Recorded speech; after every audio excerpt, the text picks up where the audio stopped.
Di bangku sekolah, kita diajarkan kalau pisang berkembang biak dengan tunas. Benarkah demikian? Ternyata, pisang yang berkembang biak dengan tunas itu adalah pisang yang mandul. Loh, kok bisa gitu? Oke, tanpa panjang lebar, kita akan berkenalan dengan tanaman yang dalam dongeng ini sering diceritakan sebagai makanan favoritnya monyet.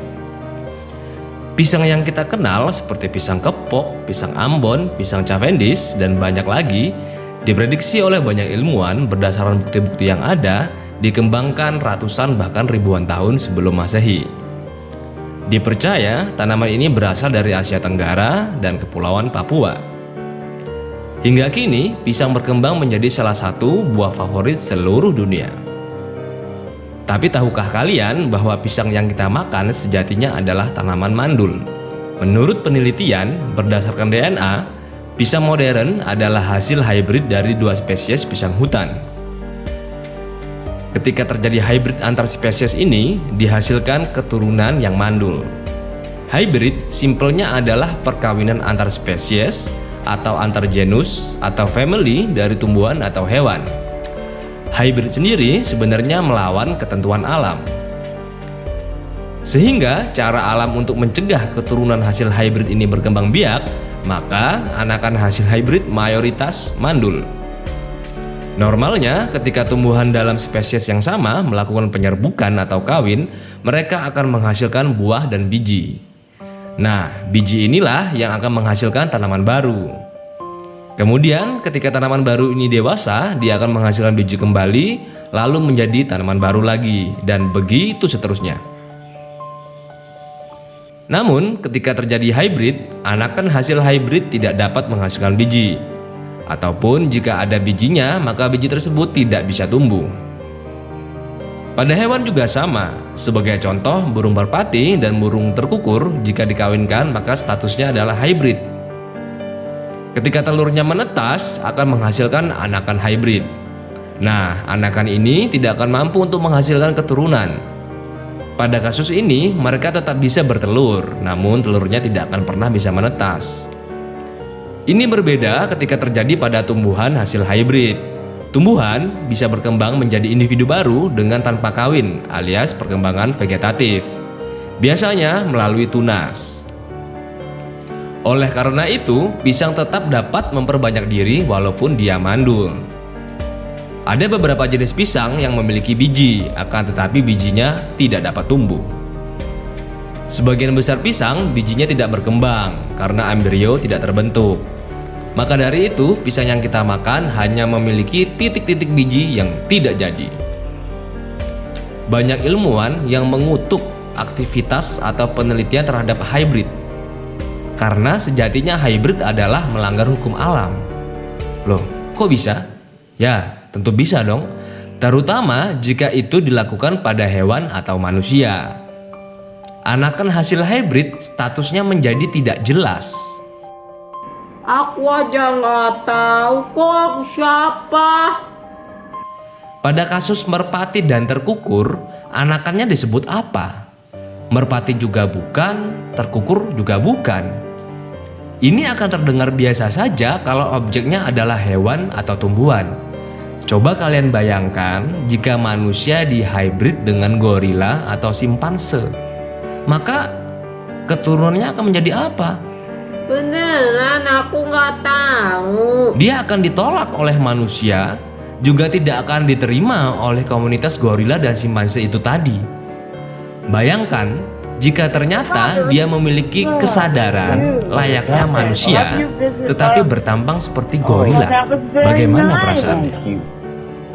Nah, kemudian anakan hasil hybrid ini sendirian di dunia. Dia tidak ada temannya. Mereka juga tidak akan bisa menghasilkan keturunan. Kalaupun bisa, kemungkinannya sangat kecil. Jadi sungguh sangat menyedihkan, bukan? Itulah kenapa sistem alam membatasi hasil hybrid ini agar dia tidak bisa menghasilkan keturunan kembali. Sungguh sangat mengerikan ya. Sampai di sini kalian sudah paham bukan? Kenapa hybrid ditentang banyak kalangan? Nah, kita kembali ke pisang. Pada zaman dulu, ketika pisang pertama kali mengalami hybrid, ya di sini masih diperdebatkan apakah manusia dulu yang melakukan hybrid atau secara alami. Jadi indukannya ini menghasilkan banyak biji. Jadi pisang hasil hybrid itu tadi ketika sudah menjadi buah, dia menghasilkan biji yang bisa tumbuh, ya. Nah, biji ini kemudian tumbuh menjadi banyak jenis pisang. Oke. Oleh manusia pada saat itu dipilihlah jenis yang paling enak untuk dimakan, kemudian diperbanyak atau dibudidayakan. Karena pisang diperbanyak secara vegetatif atau tunas, maka keberagaman genetiknya sempit atau tidak banyak. Alhasil bisa kita katakan seluruh pisang Cavendish di seluruh dunia adalah identik atau kembar. Kalian bayangkan aja kalau ada anak kembar itu 1 juta di seluruh dunia, ya semuanya seperti itu sama. Nah, hal ini menyebabkan pisang gampang terserang penyakit akibat tidak adanya pembaruan genetik. Semua pisang-pisang baru yang tumbuh pasti akan kembar dengan induknya dan terus seperti itu. Akibatnya banyak pisang musnah akibat terserang penyakit. Nah, kalian tahu nggak? Pisang Cavendish saat ini ya itu mengalami hal yang sama dengan keluarganya yang sudah duluan punah di era tahun 1960-an. Jadi ada pisang yang mirip banget dengan pisang Cavendish kala itu yang sudah musnah pada era tahun 60-an. Nah, sekarang pisang Cavendish mulai terserang virus yang tidak ada obatnya. Kedepan bisa saja kita tidak akan pernah bisa menemukan pisang ini lagi. Lantas kenapa tanaman hasil perbanyakan secara vegetatif ini rentan terhadap penyakit? Ya karena mereka semua kembar identik, baik DNA-nya, sistem kekebalan tubuhnya, sehingga lambat laun penyakit akan mudah menembus pertahanannya. Jadi analogi sederhananya, anggaplah pisang ini adalah rumah, ya. Kemudian ada seorang kontraktor yang senang dengan tipe rumah A, anggap saja A seperti itu ya. Lalu dia membangun dan memperbanyak rumah A ini atau rumah tipe A ini menjadi ribuan atau bahkan jutaan unit dengan spek yang sama, ukuran yang sama, jumlah jendela dan pintu yang sama, letak dan posisinya juga sama, sistem keamanannya sama, pokoknya 100% sama. Dan kemudian anggaplah penyakit adalah pencuri. Nah, pada awalnya pencuri ini tentunya kesulitan untuk membobol keamanan rumah. Namun lambat laun karena semua rumah yang dibangun sama persis dan tidak ada perubahan, maka pencuri ini akan berhasil menemukan celah.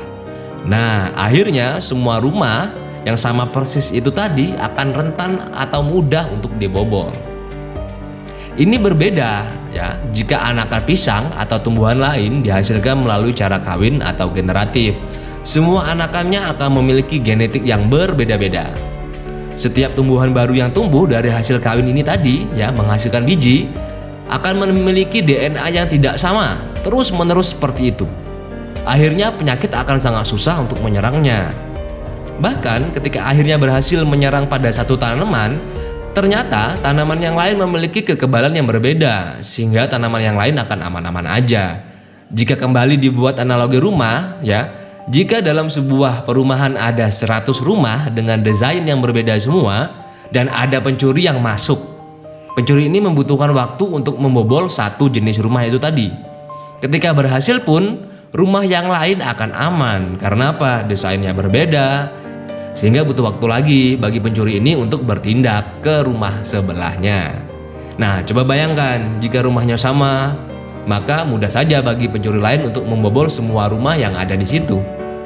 Nah, dari sini kalian sudah paham kan apa yang terjadi jika suatu makhluk hidup di hybrid? Saya akan menjelaskan hal ini lebih jauh pada video-video berikutnya. Tentunya apabila channel ini bisa terus berkembang, akan banyak materi dan ilmu yang akan saya sampaikan untuk kalian semua. Makanya support channel ini agar terus bisa tumbuh dan berkembang dengan cara subscribe, tonton videonya, like ya, kalau nggak suka di dislike aja. Kalau ada pertanyaan tinggalkan di kolom komentar. Dan tentunya sampai jumpa.